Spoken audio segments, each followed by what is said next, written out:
सभी दोस्तों को नमस्कार। स्वागत है आप लोगों का आरकेजीएस क्लासेस में। आज हम सीटेट 8 फरवरी 2026 को जो एग्ज़ाम होने वाला है, इससे संबंधित साइकोलॉजी यानी सीडीपी के एक और 30 क्वेश्चन की श्रृंखला करेंगे। इससे पहले हमने लगभग 6 लेक्चर करा दिए हैं, जिनमें लगभग 180 क्वेश्चन हो गए हैं। ये आज हमारा 7वां लेक्चर होगा। तो जो लोग नहीं देखे हैं प्रीवियस वीडियो, वो देख लें। तो आइए शुरू करते हैं आज का पहला क्वेश्चन। आज का पहला क्वेश्चन है, निम्नलिखित में से कौन सा बच्चों के संवेगात्मक विकास के लिए सर्वाधिक उपयुक्त है? पहला है कक्षा कक्ष का प्रजातांत्रिक परिवेश। दूसरा है अध्यापकों की कोई सहभागिता नहीं क्योंकि यह माता पिता का कार्य है। तीसरा है कक्षा कक्ष का नियंत्रित परिवेश और चौथा है कक्षा कक्ष का अधिकारवादी परिवेश। तो बच्चों के संवेगात्मक विकास यानी कॉग्निटिव डेवलपमेंट के लिए जो सर्वाधिक उपयुक्त है वो है आपका कक्षा कक्ष का प्रजातांत्रिक परिवेश, क्योंकि बच्चा अगर खुले मन से सोचेगा और स्वतंत्र रहेगा तो बच्चा ज़्यादा उपयुक्त सोच सकता है। तो इसलिए एक का राइट आंसर हो जाएगा आंसर नंबर 1। आइए देखते हैं क्वेश्चन नंबर 2। निम्नलिखित में से कौन सा एक उपयुक्त रचनात्मक आकलन का कार्य नहीं है?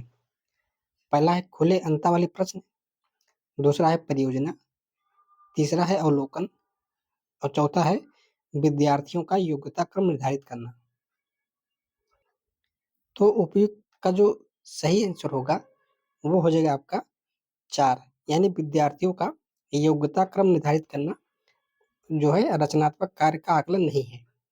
तो 2 का राइट आंसर हो जाएगा आंसर नंबर 4। आइए देखते हैं क्वेश्चन नंबर 3।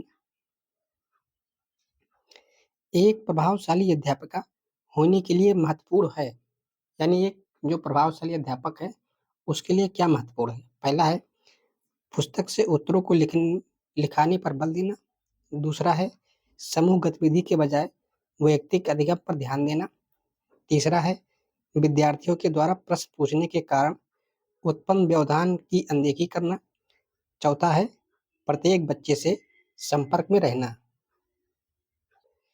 तो क्वेश्चन नंबर 3 का जो राइट आंसर हो जाएगा वो हो जाएगा प्रत्येक बच्चे के संपर्क में रहना, क्योंकि अगर बच्चा कोई त्रुटि करता है तो उस त्रुटि को सुधारना जो है एक प्रभावशाली अध्यापक का विशिष्ट गुण होता है। वहीं पुस्तकों से उत्तर को लिखाने में बल देना, तो बच्चे को पुस्तकों से उत्तर लिखने पर कभी नहीं बल देना चाहिए। दूसरा है समूह गतिविधि के बजाय व्यक्तिक अधिगम पर ध्यान देना। तो जो बच्चे होते हैं उनको समूह अधिगम कराया जाना चाहिए, क्योंकि जब समूह अधिगम होता है तो बच्चे एक दूसरे से सीखते रहते हैं। तो इसलिए 2 भी नहीं होगा। वहीं तीसरा कह रहा है विद्यार्थी द्वारा प्रश्न पूछने के कारण उत्पन्न व्यवधान की अनदेखी करना। अगर कोई विद्यार्थी प्रश्न पूछता है तो अध्यापक को उसकी अनदेखी नहीं करना चाहिए, बल्कि बच्चे का जो व्यवधान है उसका समाधान करना चाहिए। तो इस हिसाब से 3 का राइट आंसर हो जाएगा आंसर नंबर 4। आइए देखते हैं क्वेश्चन नंबर 4। बच्चों के अधिगम को सुगम बनाने के लिए अध्यापकों को एक अच्छे कक्षाई परिवेश का सृजन करने की आवश्यकता होती है। इस प्रकार के अधिगम परिवेश का सृजन करने के लिए नीचे दिए गए कथनों में कौन सा सही नहीं है? तो इसमें ध्यान देना है, गलत बताना है। तो पहला है बच्चों के प्रयासों को स्वीकृति, दूसरा है अध्यापकों के अनुसार कार्य करना, तीसरा है बच्चे को स्वीकार करना और चौथा है अध्यापकों का सकारात्मक रुख। तो बच्चों के अधिगम को सुगम बनाने के लिए जो कक्षा का प्रवेश अच्छा होना चाहिए वो होना चाहिए, इनमें से नहीं क्या नहीं होगा? तो 4 का होगा अध्यापकों के अनुसार कार्य करना, क्योंकि बच्चा जो है अपने मन से कार्य करेगा तो त्रुटि करेगा, तो जब बच्चा त्रुटि करेगा तो वो उससे सीखता रहेगा है, क्योंकि जो थॉर्नडाइक का नियम कहता है प्रयास और त्रुटि का नियम। तो थॉर्नडाइक का यही नियम है कि बच्चा प्रयास करेगा तो उसमें त्रुटि होगी और फिर बच्चा उससे सीखता रहता है। तो इस हिसाब से क्वेश्चन नंबर 4 का राइट आंसर होगा आंसर नंबर 2। आइए देखते हैं क्वेश्चन नंबर 5। लड़के एवं लड़कियों सॉरी लड़के एवं लड़कियों के विषय में कुछ कथन नीचे दिए गए हैं। आपके अनुसार इनमें से कौन-सा सही है? पहला है, लड़कों को घर के बाहर कार्यों में सहायता करनी चाहिए। दूसरा है, लड़कों को घर के कार्यों में सहायता करनी चाहिए। तीसरा है, सभी लड़कों को विज्ञान तथा लड़कियों को गृह विज्ञान पढ़ाया जाना चाहिए। चौथा है, लड़कियों को घर के कार्यों में सहायता करनी चाहिए। तो लड़कों और लड़कियों के बारे में जो कथन सही है, वो है आपका लड़कों को घर के कार्यों में सहायता करनी चाहिए। तो 5 का राइट आंसर होगा आंसर नंबर 2। वहीं जो सभी लड़कों को विज्ञान और लड़कियों को गृह विज्ञान पढ़ना चाहिए, ये स्टेटमेंट गलत होगा, क्योंकि ये जो है जेंडर बायस को दिखाता है, यानी लैंगिक रूढ़िवादिता को दिखाता है कि लड़के घर का काम करेंगे और लड़कियाँ खाना बनाने के काम करेंगी। तो ये है जेंडर बायस यानी रूढ़िवादिता। आइए देखते हैं क्वेश्चन नंबर 6। एक बच्चे की कॉपी में लिखने के में विपरीत छवियाँ, दर्पण छवि आदि जैसी गलतियाँ मिलती हैं। इस प्रकार का बच्चा लक्षण प्रदर्शित कर रहा है। पहला है अधिगम में असुविधा, दूसरा है अधिगम में अशक्तता के, तीसरा है अधिगम में कठिनाई के और चौथा है अधिगम में समस्या के। तो क्वेश्चन नंबर 6 का जो राइट आंसर होगा, वो हो जाएगा अधिगम में अशक्तता के। तो 6 का राइट आंसर होगा आंसर नंबर 2। आइए देखते हैं क्वेश्चन नंबर 7। शिक्षार्थियों के ज्ञान अर्जन में सहायता करने के क्रम में अध्यापकों को किस प्रकार ध्यान केंद्रित करना चाहिए? पहला है सुनिश्चित करना कि शिक्षार्थी सब कुछ याद करते हैं। दूसरा है शिक्षार्थियों के द्वारा प्राप्त किए गए अंकों या ग्रेडों पर। तीसरा है शिक्षार्थी को सक्रिय सहभागिता के लिए शामिल करना और चौथा है शिक्षार्थी के द्वारा अधिगम की अवधारणाओं में कुशलता प्राप्त करना। तो 7 का जो राइट आंसर हो जाएगा, वो हो जाएगा शिक्षार्थी को सक्रिय सहभागिता में शामिल करना। तो 7 का राइट आंसर होगा आंसर नंबर 3। आइए देखते हैं क्वेश्चन नंबर 8। अध्यापक के दृष्टिकोण से प्रतिभाशीलता किसका संयोजन है? पहला है उच्च योग्यता, उच्च सृजनात्मकता, उच्च वचनबद्धता। दूसरा है उच्च प्रेरणा, उच्च वचनबद्धता, उच्च क्षमता। तीसरा है उच्च योग्यता, उच्च क्षमता, उच्च वचनबद्धता और चौथा है उच्च क्षमता, उच्च सृजनात्मकता और उच्च स्मरण शक्ति। तो अध्यापक के दृष्टिकोण में जो प्रतिभाशीलता का जो संयोजन होता है, वो होता है आपका उच्च योग्यता, उच्च सृजनात्मकता और उच्च वचनबद्धता। तो 8 का राइट आंसर हो जाएगा आंसर नंबर 1। आइए देखते हैं क्वेश्चन नंबर 9। एनसीएफ 2005 के अनुसार गलतियां इस कारण महत्वपूर्ण होती हैं। यानी एनसीएफ जो 2005 है, वो कहता है कि गलतियां किसके कारण महत्वपूर्ण होती हैं, यानी गलती अगर करता है तो उससे क्या होगा। तो पहला है यह विद्यार्थियों को उत्तीर्ण एवं अनुत्तीर्ण समूह में वर्गित करने के लिए एक महत्वपूर्ण उपकरण है। दूसरा है यह अध्यापकों को बच्चों को डांटने के लिए एक तरीका उपलब्ध कराती है। तीसरा है यह बच्चों के विचार को अंतर्दृष्टि उपलब्ध कराती है तथा समाधानों को पहुंचाने में सहायता करती है और चौथा है यह कक्षा में कुछ बच्चों को हटाने के लिए आधा स्थान उपलब्ध कराती है। तो एनसीएफ 2005 के अनुसार जो गलतियां जो महत्वपूर्ण होती हैं, यानी बच्चे गलतियां करते हैं, तो उससे जो होता है वो होता है आपका यह बच्चे के विचार को अंतर्दृष्टि उपलब्ध कराती है तथा समाधानों को पहुंचने में सहायता करती है। यानी बच्चा गलती करेगा तो उससे सीखेगा, जिससे कि वह दोबारा वो गलती ना करे। तो 9 का राइट आंसर होगा आंसर नंबर 3। आइए देखते हैं question number 10। Out of the box चिंतन किससे संबंधित है? यानी आउट ऑफ थिंग्स जो चिंतन होता है वो किससे संबंधित होता है? पहला है अनुकूलन चिंतन, दूसरा है स्मृति आधारित चिंतन, तीसरा है अपसारी चिंतन और चौथा है अभिसारी चिंतन। तो 10 का जो राइट आंसर होगा वो हो जाएगा आपका आंसर नंबर 3 यानी डाइवर्जेंट थिंकिंग। अपसारी को डाइवर्जेंट थिंकिंग कहते हैं क्योंकि आउट ऑफ द बॉक्स का ही मतलब होता है कि बच्चे किसी चीज से परे जाकर सोचना। तो 10 का राइट आंसर होगा आंसर नंबर 3। आइए देखते हैं क्वेश्चन नंबर 11। शिक्षण में अध्यापकों के द्वारा विद्यार्थियों का आकलन इस अंतर्दृष्टि को विकसित करने के लिए किया जा सकता है। पहला है उन विद्यार्थियों की पहचान करना जिन्हें उच्चतर कक्षा में प्रोन्नत करता है। दूसरा है उन विद्यार्थियों को प्रोन्नत करना जो विद्यालय के स्तर के अनुकूल नहीं है। तीसरा है शिक्षार्थी की आवश्यकता के अनुसार शिक्षण उपागम में परिवर्तन करना और चौथा है कक्षा में प्रतिभाशाली तथा कमजोर विद्यार्थी के समूह बनाना। तो शिक्षण में अध्यापकों के द्वारा जो विद्यार्थियों का जो आकलन किया जाता है वो किया जाता है शिक्षार्थी की आवश्यकता के अनुसार शिक्षण उपागम में परिवर्तन करने के लिए। तो 11 का राइट आंसर होगा आंसर नंबर 3। आइए देखते हैं क्वेश्चन नंबर 12। अधिगम अनुभवी की इस प्रकार का आयोजित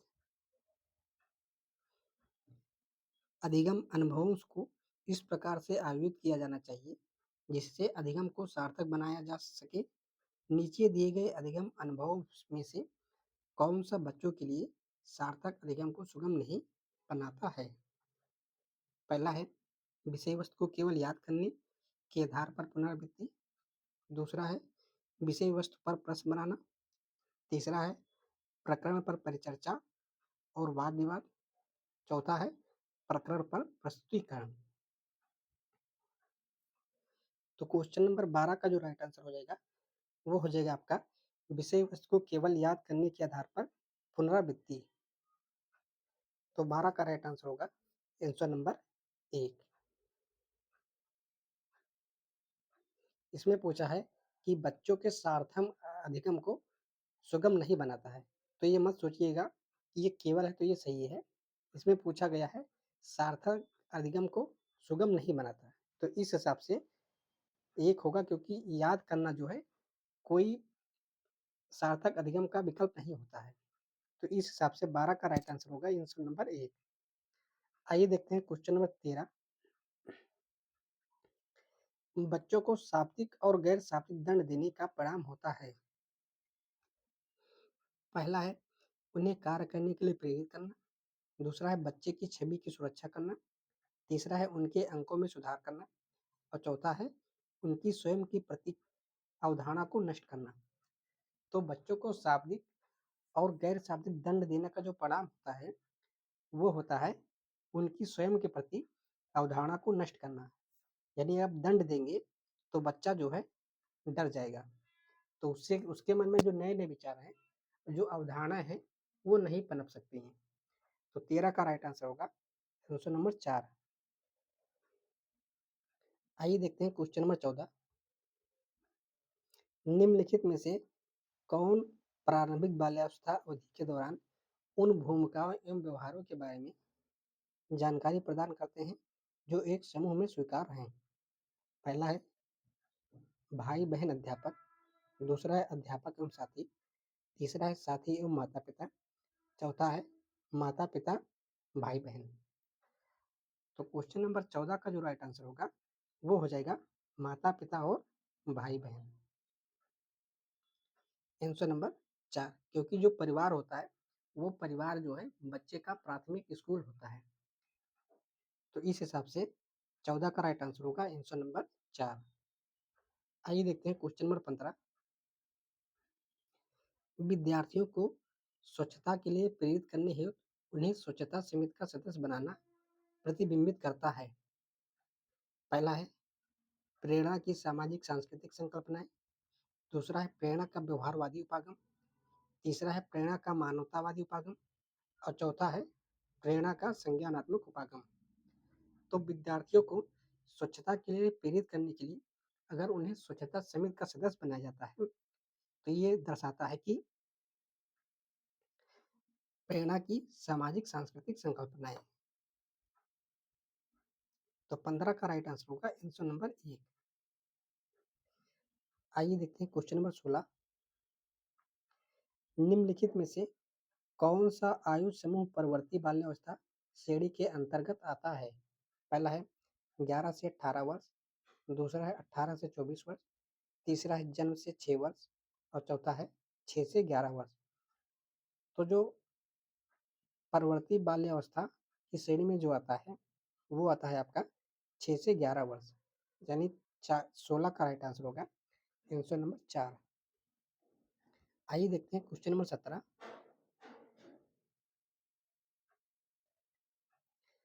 आर्जो तर्क देता है कि भाषा विकास व्यक्ति की नैसर्गिक प्रकृति से प्रभावित होता है, जबकि सोनाली महसूस करती है कि परिवेश से प्रभावित होता है।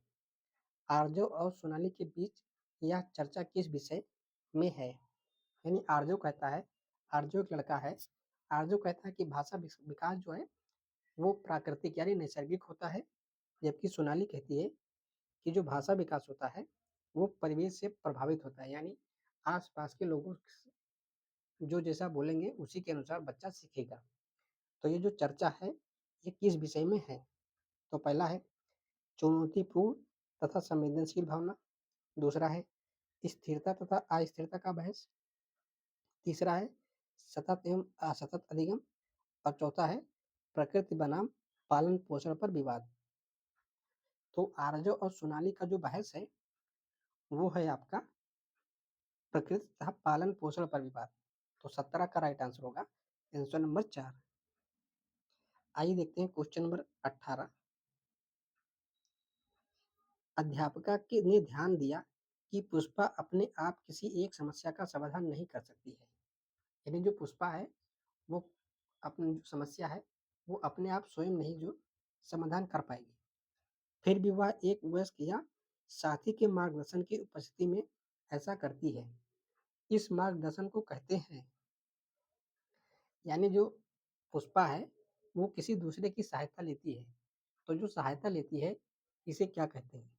तो पहला है पार्श्वकरण, दूसरा है पूर्व क्रियात्मक चिंतन, तीसरा है समीपस्थ विकास का क्षेत्र और चौथा है सहारा देना। तो पुष्पा जो ये करती है यानी अपने से समस्या का समाधान ना करके किसी दूसरे साथी से उसके मार्गदर्शन में जो कार्य करती है, तो ये जो कहलाएगा ये कहलाएगा आपका सहारा देना। तो 18 का राइट आंसर होगा आंसर नंबर 4। आइए देखते हैं क्वेश्चन नंबर 19। अध्यापका ने एक छोटी सॉरी अध्यापका ने कमेटी के प्रधान को सभापति के स्थान पर सभा अध्यक्ष लिखा। यह संकेत करता है कि अध्यापका यानी जो अध्यापका हैं वो कमेटी के जो प्रधान थे उन्हें सभापति के स्थान पर उन्हें सभाध्यक्ष लिख दिया। तो ये किस ओर संकेत करता है बताता है ये क्या? पहला है एक अधिक उपयुक्त परिभाषित शब्द का पालन करती है, दूसरा है भाषा पर अच्छा अधिकार रखती है, तीसरा है एक लिंग मुक्त भाषा का प्रयोग कर रही है और चौथा है लिंग पूर्वाग्रह से ग्रस्त है। तो अध्यापका ने जो कमेटी के प्रधान हैं उनको सभापति के स्थान पर सभाध्यक्ष के लिखने का जो संकेत है वो है आपका एक लिंग मुक्त भाषा का प्रयोग करना। तो 19 का राइट आंसर होगा आंसर नंबर 3। आइए देखते हैं क्वेश्चन नंबर 20। सतत एवं व्यापक मूल्यांकन किस लिए आवश्यक है? पहला है शिक्षण के साथ परीक्षण का तालमेल बिठाने के लिए,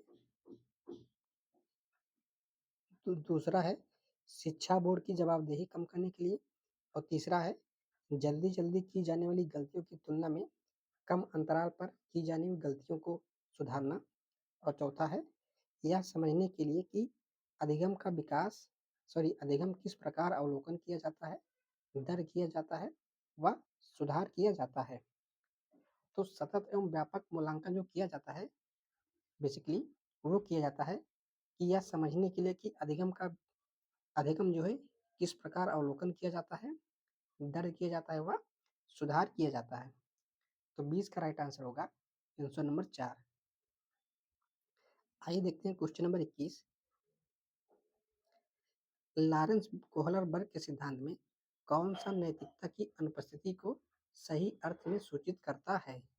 पहला है स्तर 4, दूसरा है स्तर पहला स्तर 3, दूसरा है स्तर 4, तीसरा है स्तर 1 और चौथा है स्तर 2। तो कोहलरबर्ग के जो नैतिक सिद्धांत है उसका जो सही अर्थ सुनिश्चित करता है नैतिकता की अनुपस्थिति का, वो है आपका स्तर 1, यानी स्तर 1 को कहेंगे प्री कन्वेंशनल स्टेज। तो 21 का राइट आंसर होगा आंसर नंबर 3। आइए देखते हैं क्वेश्चन नंबर 22।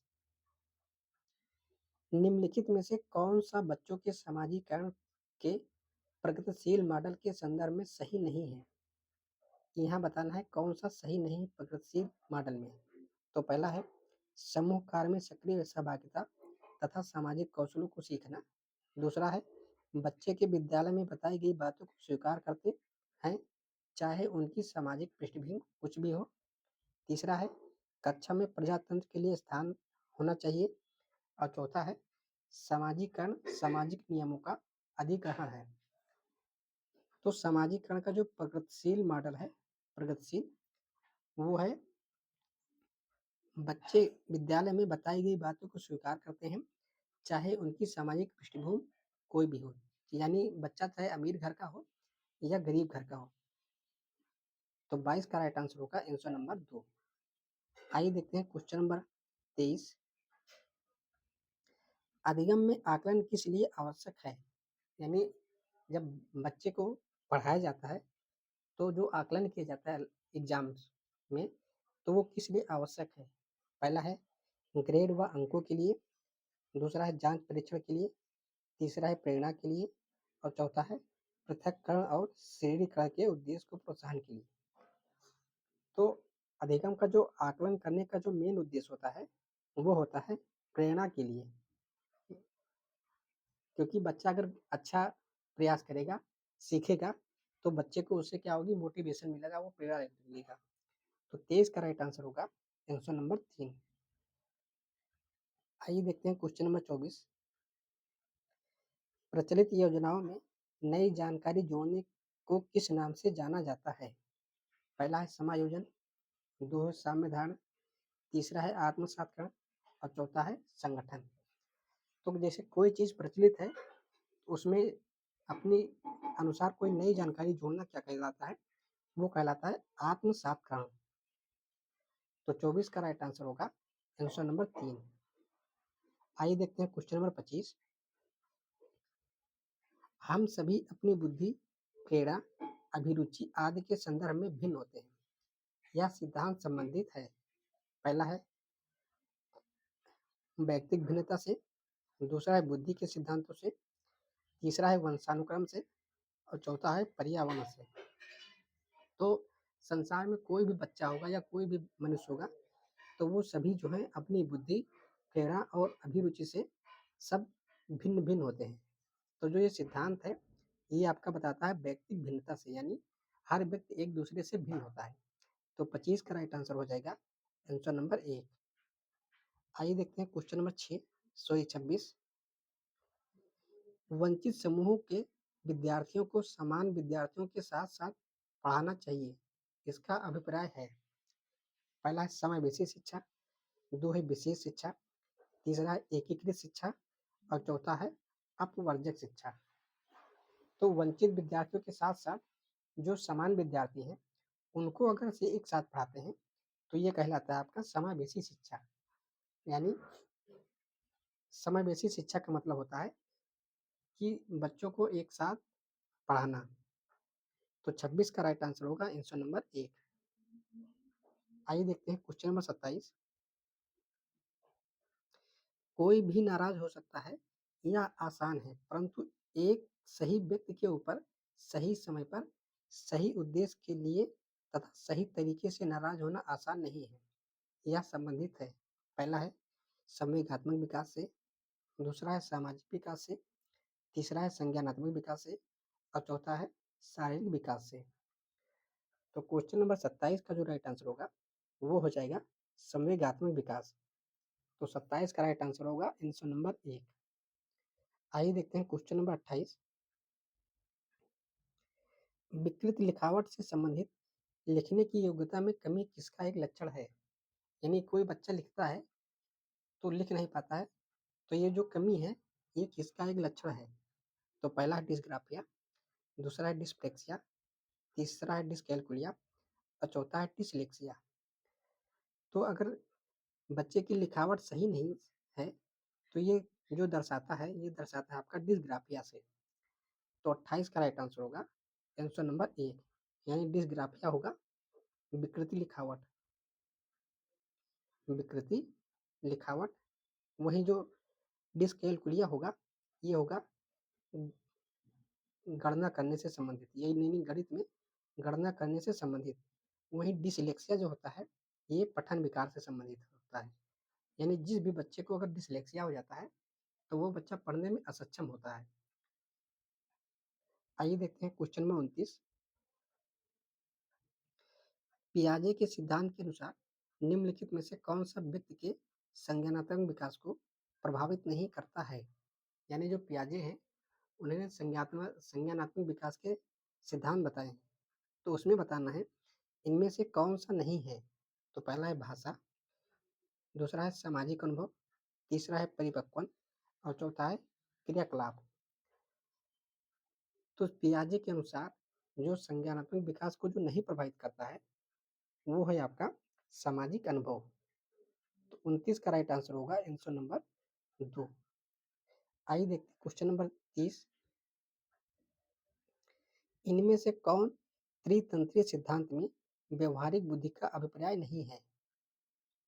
पहला है पर्यावरण का पुनर्निर्माण करना, दूसरा है केवल अपने विषय में व्यवहारिक रूप से विचार करना, तीसरा है इस प्रकार के पर्यावरण का चयन करना जिसमें आप सफल हो सकते हैं और चौथा है पर्यावरण के साथ अनुकूलन। तो जो त्रितंत्रीय सिद्धांत में जो बुद्धि का अभिप्राय नहीं है, वो है आपका केवल अपने विषय में व्यवहारिक रूप से विचार करना। तो 30 का राइट आंसर होगा आंसर नंबर 2। तो आज के लिए इतना ही। आप लोग वीडियो को लाइक कीजिए, शेयर कीजिए और चैनल को सब्सक्राइब कीजिए। कल फिर मिलेंगे, तब तक के लिए नमस्कार, जय हिंद, वंदे मातरम।